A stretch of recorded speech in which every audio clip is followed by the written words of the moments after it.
केशव और गंगा की शादी को 6 साल हो चुके थे, लेकिन अब भी उन दोनों की बिल्कुल नहीं बनती थी और इसका कारण था केशव का शराब पीना। केशव रोज शराब के नशे में धुत लड़खड़ाते हुए घर आता था।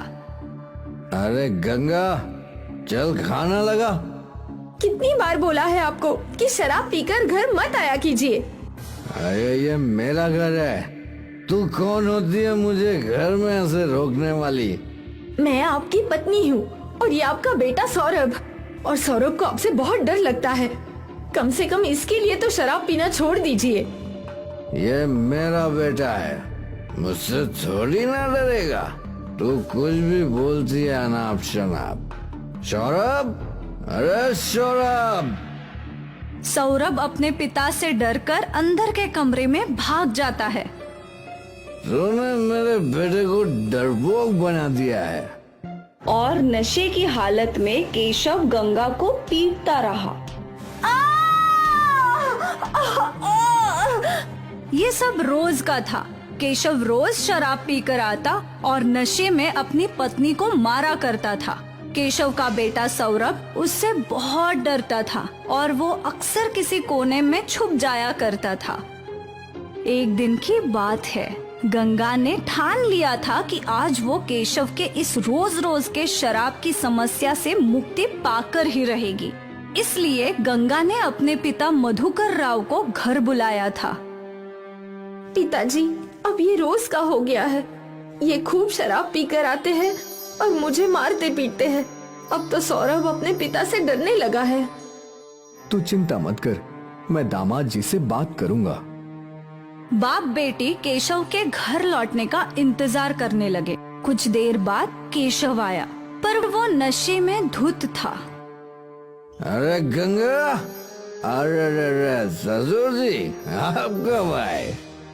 गंगा, अपने पिता की अच्छे से ख्याल रखो, उन्हें अच्छा अच्छा खिलाओ पिलाओ।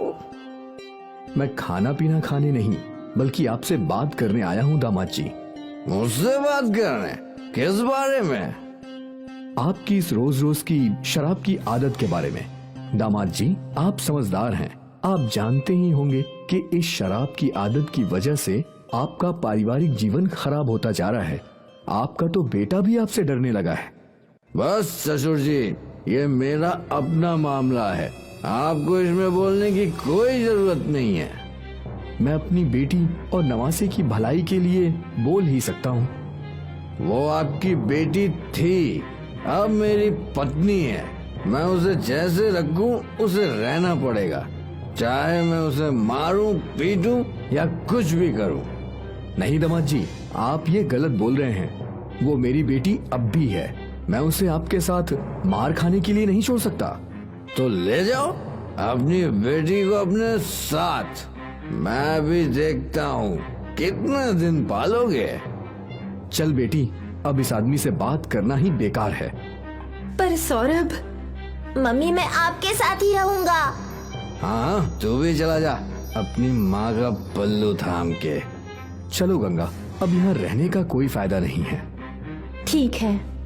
गंगा और सौरभ मधुकर के साथ चले गए। मधुकर राव गांव में रहते थे। उनका आम का बगीचा था। नाना, इतने सारे आम, ये सब तो मैं खाऊंगा। हाँ हाँ, खा लेना, ये सब मैंने तेरे लिए ही तो उगाया है मेरे लाडले। सौरभ नाना के घर पहुंचकर बहुत खुश था, पर गंगा परेशान थी। वो खर्चे का सोच रही थी। पिताजी, मैं यहाँ आ तो गई, पर मेरी वजह से आपका खर्च बढ़ जाएगा। इन आमों को बेचकर जैसे तैसे आपका गुजारा हो रहा था, अब हम दोनों का भी बोझ आप पर आ गया। अब सब कैसे होगा? इतना मत सोच गंगा, वो ऊपर वाला है ना, वो कोई ना कोई रास्ता निकालेगा ही। मैं खुश हूँ कि तुझे उस शराबी पति के साथ रहना नहीं पड़ रहा है। भगवान सब ठीक कर देगा। ठीक है। गंगा ने घर का सारा काम संभाल लिया। अब मधुकर राव सारा समय अपने आम के बगीचे में रहते थे, अपने नवासे के साथ बातें करते। नाना जी, वो पेड़ आपने कब लगाया था? वो पेड़ शायद जब तेरी माँ तेरी उम्र की होगी तब। बाप रे, और वो सबसे बड़ा वाला? वो मैंने नहीं लगाया बेटा, वो तो मेरे पिताजी ने लगाया था, मेरे भी जन्म के पहले। मतलब वो आपसे भी बड़ा है? हाँ। तभी गंगा सबके लिए चाय और नाश्ता लेकर आई। अब बस हुआ आप दोनों का, थोड़ा नाश्ता कर लीजिए। अरे गंगा, काफी दिन हो गए तेरे हाथ की वो स्वादिष्ट चटनी खाए हुए। देख, आम भी कच्चे हैं, वो चटनी मिल जाती तो मजा आ जाता। ठीक है पिताजी, आज बनाती हूँ, शाम में ले आऊंगी। अरे वाह। मधुकर और सौरभ चाय के साथ नाश्ता करने लगे। गंगा रसोई लौटी और वो मसालों से चटनी बनाने लगी। कुछ ही देर में उसकी चटनी तैयार हो गई। अब ये तैयार है। गंगा चटनी लेकर बगीचे में लौटी तो वहाँ मधुकर के 2 दोस्त भी थे। पिताजी, चटनी बन गई है। अरे वाह, इन दोनों को भी खिलाओ। ठीक है पिताजी। गंगा ने 2 कच्चे आम काटे और उन्हें चटनी लगा दी और सबको परोसा। कच्चे आम का स्वाद लेते ही अरे वाह, ये तो बहुत अच्छी है, चटाकेदार। मैंने कहा था ना, मेरी गंगा बहुत अच्छी कच्चे आम की चटनी बनाती है। हाँ भाई, अगर ये कच्चे आम की चटनी बनाना शुरू कर दे तो हाथों हाथ सब खत्म हो जाएगी, लोग दीवाने हो जाएंगे। हाँ हाँ बिल्कुल। ये बात सुनकर गंगा सोचने लगी। वैसे भी मैं खर्चे का सोच ही रही थी, अगर कच्चे आम बेचकर मुझे पैसे मिले तो हमारी सारी समस्याएं दूर हो जाएंगी। क्या हुआ गंगा? पिताजी, मैं सोच रही हूँ कि जैसे काका ने कहा, कच्चे आम का व्यापार ही खोल लूं, कम से कम कुछ तो कमाई होगी। वैसे आइडिया बुरा नहीं है, मैं भी तेरा साथ दूंगा। और अगले ही दिन से गंगा ने मार्केट में कच्चे आम का ठेला लगाया। उसके ठेले पर कच्चे आम देखकर, ये कच्चा आम कितने का है? 15 रुपए प्लेट। मुझे 1 प्लेट देना। गंगा ने उस औरत को 1 प्लेट कच्चे आम दिए और 15 रुपए ले लिए। वाह, इतना स्वादिष्ट कच्चा आम मैंने पहले कभी नहीं खाया। इसके बाद कई और ग्राहकों ने गंगा के कच्चे आम की तारीफ की। पहले ही दिन गंगा के कच्चे आम मशहूर होने लगे थे। शाम तक सारे आम खत्म हो चुके थे। गंगा ने ठेला बंद किया और अपनी पहली कमाई देखकर वो बहुत खुश थी। वो खुशी खुशी घर लौटी। कैसा था आज का दिन? बहुत अच्छा पिताजी, लोगों को मेरे कच्चे आम बहुत पसंद आए। कितने सारे लोगों ने मेरी तारीफ की। और तो और ये देखिए, आज की कमाई। अरे वाह, मुझे यकीन था तू कर ही लेगी। आज के सारे आम खत्म हो गए पिताजी। मैंने और कच्चे आम तोड़ के रखे हैं, पर अगर ऐसे ही चलता रहा तो हमें कच्चे आम बाहर से खरीदने होंगे। भगवान करे तेरा नया व्यापार खूब फले। धन्यवाद पिताजी। मेरा सौरभ कहाँ है? वो खेल कूद करके थक गया था, मैंने उसे खाना खिलाया और फिर वो सो गया। पिताजी, आप हमारा साथ नहीं देते तो हमारा क्या होता? मेरी गुड़िया, मैं अपनी बेटी का कैसे साथ नहीं दूंगा? तू तो मेरी गुड़िया है, मेरी परी, और तू कभी भी मुझ पर बोझ नहीं बनेगी। गंगा ने अपने पिताजी को गले लगाया और शुरू हो गया आत्मनिर्भरता का अभियान। गंगा रोज कच्चे आम बेचती और उसके पिताजी उसकी मदद करते, सौरभ को संभालते। अब गंगा को अपने शराबी पति की कोई जरूरत नहीं थी। सही कहा था मधुकर राव ने, बेटियां बोझ नहीं होती। सोनू एक कबाड़ी था। वह घरों के कबाड़ इकट्ठा करके बेचा करता था। उसे मजबूरन यह काम करना पड़ता था। सब इतने अच्छे अच्छे कपड़े पहनते हैं, पता नहीं मुझे कब अच्छे कपड़े पहनने को मिलेंगे। मुझे तो बस एक कबाड़ बीनने के लिए भेज देते हैं। एक दिन उसे रेडी पर आम बिकते हुए दिखते हैं, जिनको देखकर उसके मुंह में पानी आ जाता है। वह रेडी वाले के पास जाता है। भैया, एक आम दे दो, बहुत भूख लगी है। 30 रुपए का एक आम है, ला 30 रुपए। मेरे पास पैसे नहीं हैं। तो मेरे पास भी आम नहीं है, चल भाग यहाँ से। दुकानदार उसे धक्के मारकर वहां से भगा देता है। सोनू ललचाई आंखों से आमों को देखता हुआ वहां से चला जाता है। चलते चलते वह एक पार्क में पहुंचता है। वहाँ पर प्रकाश और अनिल नाम के दो लड़के आम खा रहे होते हैं।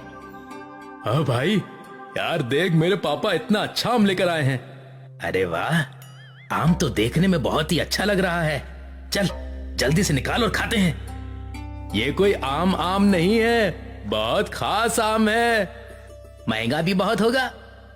बहुत महंगा है, मेरे पापा ने बाहर से मंगाया है। मुझे आमों का बहुत शौक है ना, इसलिए। आम खाना तो मुझे भी बहुत अच्छा लगता है। अब और सब्र नहीं हो रहा, जल्दी से आम निकाल, खाते हैं। अनिल और प्रकाश आम को खा रहे होते हैं, तभी वहाँ सोनू पहुँच जाता है और उन्हें आम खाते देख अपने होठों पर जीभ फिराता है। अरे इस कबाड़ी को देख, हमें आम खाते देखकर कैसे ललचा रहा है। क्या फटी हुई आंखों से देख रहा है? क्या कभी आम नहीं देखा? खाना है क्या आम? सोनू हाँ में गर्दन हिला देता है। वो उसकी तरफ आम बढ़ाते हैं। जैसे ही सोनू आगे बढ़ता है, वह आम को पीछे खींच लेते हैं और सोनू आम को पकड़ने के लालच में मुंह के बल गिर जाता है। आया बड़ा आम खाने वाला, औकात है तेरी? औकात तो गुठली के लायक भी नहीं है। कितना महंगा आम है, इसकी तो खुशबू लेना भी महंगा पड़ सकता है तेरे को। प्रकाश और अनिल उस पर हंसते हैं। सोनू वहाँ से मायूस होकर निकल जाता है और कंधे पर अपनी कबाड़ की थैली लटकाकर चल देता है। चलते चलते उसे एक साधु महाराज मिलते हैं जो बेहोश होकर जमीन पर गिरे हुए होते हैं। वह उन्हें देखकर उनके पास दौड़ कर जाता है। महाराज, क्या हुआ? अब बेहोश कैसे हो गए? मुझे इनको पानी पिलाना चाहिए। सोनू भागा भागा पास की नदी से पानी लेकर आता है और साधु महाराज के मुंह पर छिड़कता है। साधु महाराज को होश आ जाता है। सोनू को अपने पास देखकर साधु महाराज उससे कहते हैं, कौन हो तुम और यहाँ क्या कर रहे हो? और मैं जमीन पर कैसे गिरा? मुझे कुछ याद नहीं है। साधु महाराज, गर्मी होने की वजह से आप बेहोश हो गए थे। मैंने पास की नदी से पानी लाकर आपके ऊपर छिड़का और पिलाया है, जिसकी वजह से आपको होश आ गया। तुम्हारा बहुत बहुत शुक्रिया बेटा कि तुमने मेरी फिक्र की। महाराज, ये तो मेरा फर्ज था। पर तुम इतने उदास क्यों लग रहे हो? तुमसे किसी ने कुछ कहा है क्या? सोनू साधु को सारी बात बता देता है और अपने आम खाने की इच्छा को व्यक्त करता है। साधु सोनू की बात सुनकर उसको दिलासा देते हैं और कहते हैं, सोनू, तुमने मेरी मदद की है। मैं तुम्हें ये कमंडल देता हूं। इसमें आमरस निकलेगा। उसको जितनी बार तुम उल्टोगे उतनी बार आमरस निकलेगा। अब तुम जितनी बार चाहो और जितना चाहो आमरस पी सकते हो। साधु सोनू को कमंडल देता है। कमंडल पाकर सोनू बहुत खुश होता है और जी भर के आमरस पीता है। अपने साथ साथ वह और गरीब लड़कों को भी आमरस पिलाता है जो आमरस पीने में असमर्थ थे। एक बार जब सोनू कमंडल में से आमरस निकालकर पी रहा था और अपने दोस्तों को पिला रहा था, तब अनिल और प्रकाश उसे देखते हैं। प्रकाश, ये तो वही लड़का है ना जिसको हमने आम खाने नहीं दिया था और उसको धक्के देकर भगा दिया था? ये तो वही कबाड़ी है ना? हाँ, है तो वही, पर वो तो कबाड़ी था। उसके पास इतने महंगे आमों का आमरस कहां से आ रहा है? और इतना सारा आमरस कि वो और बाकी बच्चों में भी बांट रहा है। इसका तो पता लगाना ही पड़ेगा। अनिल और प्रकाश चोरी छिपे देखते हैं तो कमंडल के आमरस का राज पता चल जाता है। अच्छा, तो उसके आमरस का ये राज है। इस कमंडल को तो हम चुरा लेंगे और फिर देखते हैं कि ये आमरस कैसे पीता है। अनिल और प्रकाश सोनू की आंख बचते ही वह कमंडल चुरा लेते हैं और पहाड़ी पर जाकर छुप जाते हैं। वहाँ पर उन दोनों में होड़ लगती है कि कौन उस कमंडल में से आमरस निकालेगा। ला प्रकाश, मुझे कमंडल दे, आमरस निकाल कर पीते हैं। मैं क्यों कमंडल दूं? मेरे हाथ में है कमंडल तो आमरस मैं ही निकाल देता हूँ। नहीं नहीं, आमरस तो कमंडल से मैं ही निकालूंगा। अगर हिम्मत है तो मुझसे लेकर दिखा दे। आमरस का कमंडल मेरे पास है और मैंने मेहनत ज्यादा की थी कमंडल चुराने में, तो कमंडल का आमरस मेरा हुआ, मैं तुझे थोड़ा सा दे दूंगा। प्रकाश और अनिल उस कमंडल के लिए आपस में झगड़ा करने लगते हैं। तभी कमंडल उनके हाथ से गिर जाता है और आमरस बाहर गिरना शुरू होता है। जितनी बार वह पहाड़ी से टकराता है उतनी बार आमरस कमंडल से निकलता है, जिसकी वजह से वहाँ बाढ़ आ जाती है। मैंने कहा था ना, कमंडल मुझे दे दे, मैं इसमें से अच्छी तरह से आमरस निकाल लूंगा, पर तू तो है कि मेरी सुनता ही नहीं। अब जितनी बार भी ये पहाड़ी से टकराता है उतनी बार इससे आमरस इतना ज्यादा से ज्यादा निकल रहा है। इसी तरह से ये निकलता रहा तो बाढ़ आ जाएगी आमरस की। मुझे क्या पता था इसका जादू इतना ज्यादा चलेगा कि बाढ़ आने की नौबत आ जाएगी।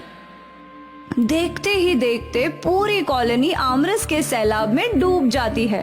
सभी लोग उस आमरस में तैरते हुए नजर आते हैं। सबके घरों में आमरस पहुंच जाता है। जैसे ही सोनू को आमरस की बाढ़ के बारे में अंदाजा होता है, वह उस कमंडल को ढूंढने के लिए निकल जाता है। वह बाढ़ में बहता हुआ कमंडल के पास पहुंच जाता है। इस कमंडल के आमरस से तो बाढ़ ही आ गई है। इस बाढ़ को कैसे न कैसे करके मुझे ठीक करना होगा, नहीं तो सब कुछ तबाह हो जाएगा। सोनू उस कमंडल को अपने हाथ में लेता है और कमंडल से कहता है, कमंडल कमंडल, इस आमरस को अपने अंदर फिर से समेट लो। अगर तुम इसी तरह आमरस को बाहर करते रहोगे तो पूरी दुनिया ही इस आमरस में समा जाएगी। तुमसे अनुरोध है कि इस आमरस को अपने अंदर समेट लो। कमंडल अपने अंदर सारा आमरस ले लेता है और सब कुछ फिर से पहले जैसा हो जाता है। अब सोनू उस कमंडल को लेकर उस साधु महाराज के पास जाता है। साधु महाराज, इस कमंडल की अब कोई जरूरत नहीं है। इस कमंडल की वजह से तो पूरे आमरस की बाढ़ भी आ गई थी। मुझे तो बस थोड़ा सा आमरस चाहिए। मैं नहीं चाहता कि इस कमंडल के आमरस से फिर से कोई परेशानी हो। तो तुम क्या चाहते हो ये बताओ। साधु महाराज, मैं आपको ये कमंडल वापस करना चाहता हूँ। आप इस आमरस के कमंडल को वापस ले लो, जिससे आगे कोई परेशानी ना हो। ठीक है, ये कमंडल तो मैं वापस ले लेता हूं, पर हाँ, जब भी तुम्हें आमरस पीने का मन हो तो तुम मेरे पास आ जाना। मैं इस कमंडल से तुम्हें भरपूर मात्रा में आमरस पिला दूंगा। जी महाराज, जब मेरा आमरस पीने का मन होगा तब मैं आपके पास ही आ जाऊंगा, परंतु इस कमंडल से आमरस नहीं लूंगा, क्योंकि अति हर चीज की बुरी होती है। एक ना एक दिन अधिकतर चीज होने की वजह से हम मुसीबत में पड़ जाते हैं। जितना है उतने में ही संतुष्ट रहना चाहिए। तुमने बिल्कुल सही कहा। लालच बहुत बुरी चीज होती है। लालच में आकर ही अनिल और प्रकाश ने ये कमंडल चुराया, जिससे मुसीबत खड़ी हो गई। साधु को प्रणाम करके सोनू वहां से चला जाता है और फिर अपने कबाड़ बेचने का काम शुरू कर देता है। अब उसको किसी भी चीज को खाने का मन होता है तो वह साधु महाराज के पास चला जाता था। वह अपनी शक्तियों से उसको वही चीज दे दिया करते थे, परंतु वो कभी भी लालच नहीं किया करता था, क्योंकि उसने लालच का परिणाम भुगत लिया था। वही अनिल और प्रकाश को भी सबक मिल जाता है। वह अब किसी गरीब को परेशान नहीं करते हैं और कभी लालच नहीं करते हैं। रत्नागिरी के छोटे से गांव में शंभू रहता था। वैसे तो शंभू एक मामूली इंसान था जो एक ढाबे में काम करता था, पर उसके पास उसकी एक छोटी जमीन थी जहां उसने सालों पहले आम के पेड़ लगाए थे। देख रही हो मीनाक्षी, मेरे आम के पेड़ कितने बड़े हो गए। पर अब तक तो इन पेड़ों पर आम क्यों नहीं लगे? बहुत जल्दी लगेंगे और फिर हमारी जिंदगी बदल जाएगी। उम्मीद है ये सब बहुत जल्दी से हो। मीनाक्षी और शंभू मिलकर अपने आम के पेड़ों का अच्छे से ध्यान रखा करते थे। रोज सुबह सारे पेड़ों को पानी डालने के बाद ही शंभू अपनी नौकरी पर जाया करता था। आज फिर तुम लेट हो गए शंभू। माफ कर दीजिए मालिक, अगली बार से नहीं होगा। वो मेरे एक पेड़ में कीड़े लग गए थे, तो उसमें मैं दवाई डाल रहा था।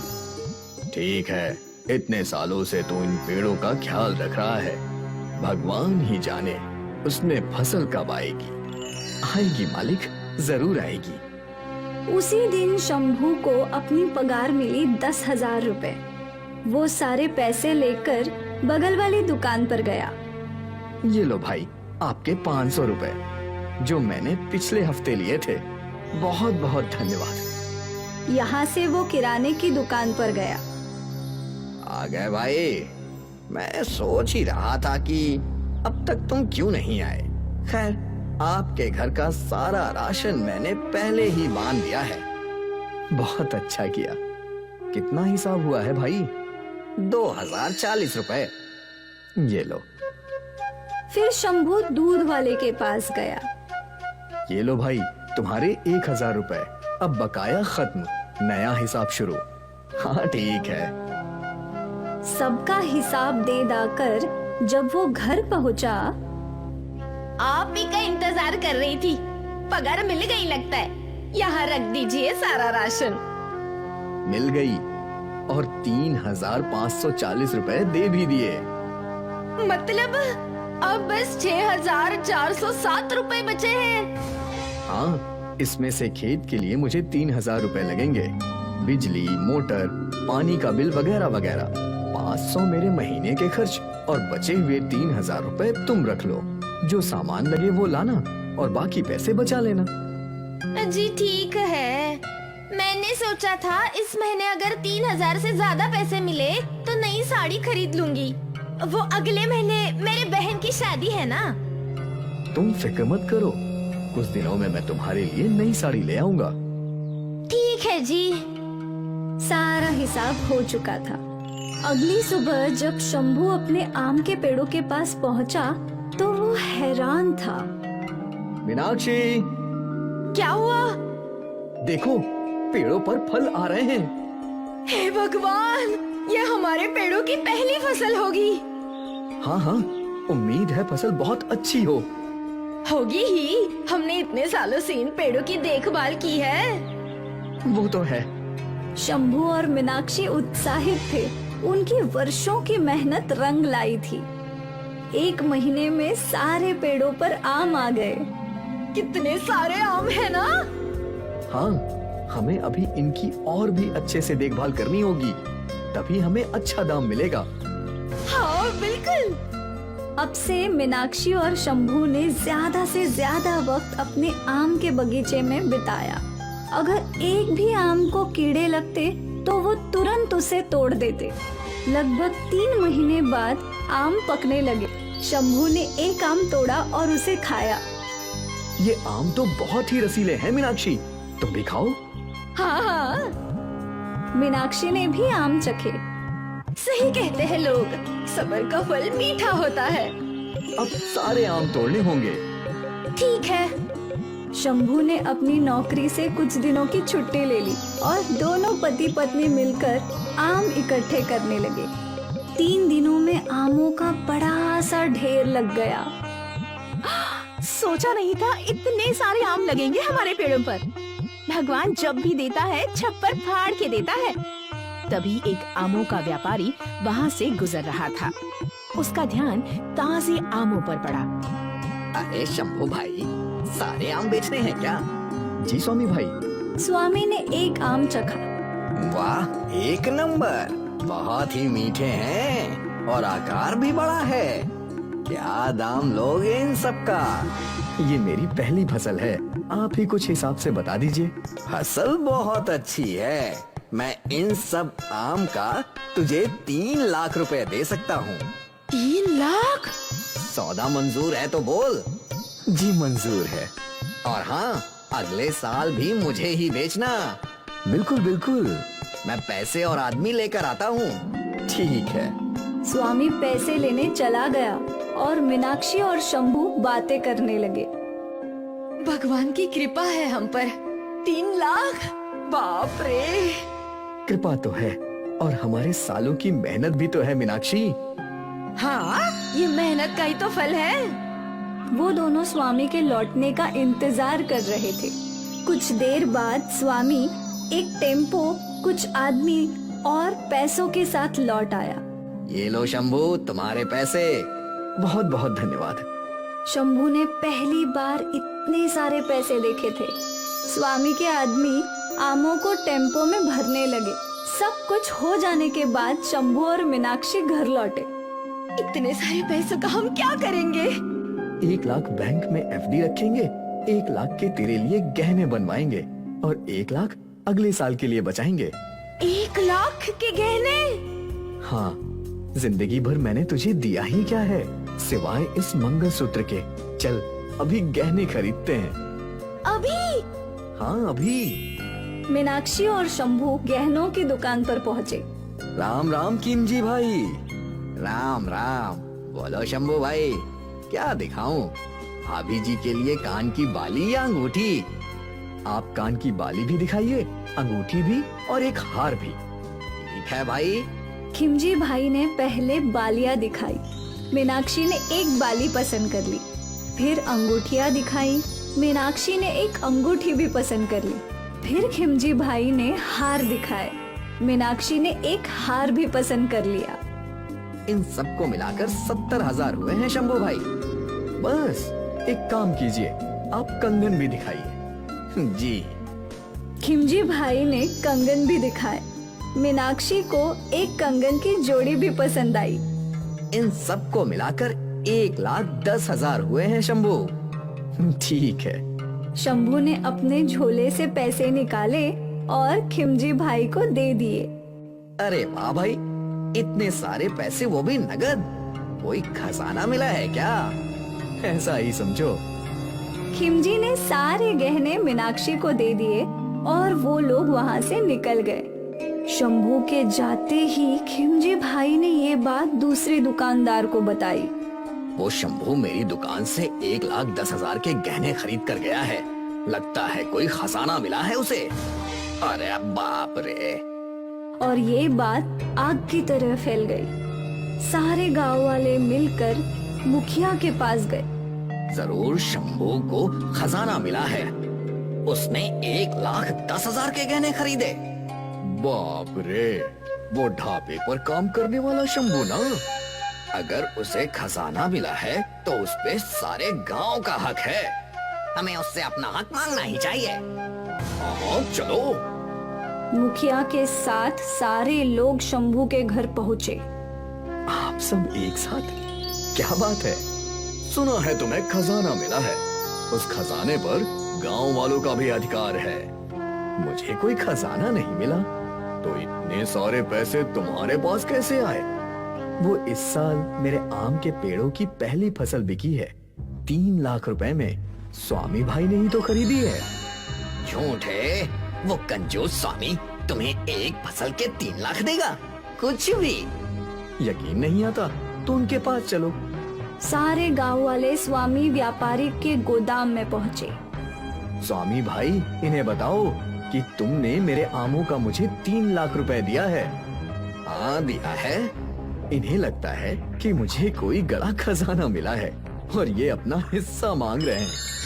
थू थू थू, कितने गए गुजरे हो तुम लोग। इस बेचारे ने सालों से अपने आमों के पेड़ों पर मेहनत की और अब जाकर इसके पेड़ों पर फसल उगी है। ये इसकी मेहनत की कमाई है और तुम लोग इससे हिस्सा मांग रहे हो।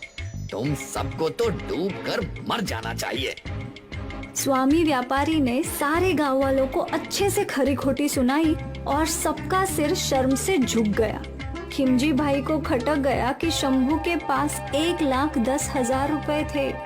तो ये कहानी हमें सिखाती है कि लोगों को दूसरों का भला होता हुआ अच्छा नहीं लगता। बहुत ही मतलबी होती जा रही है ये दुनिया।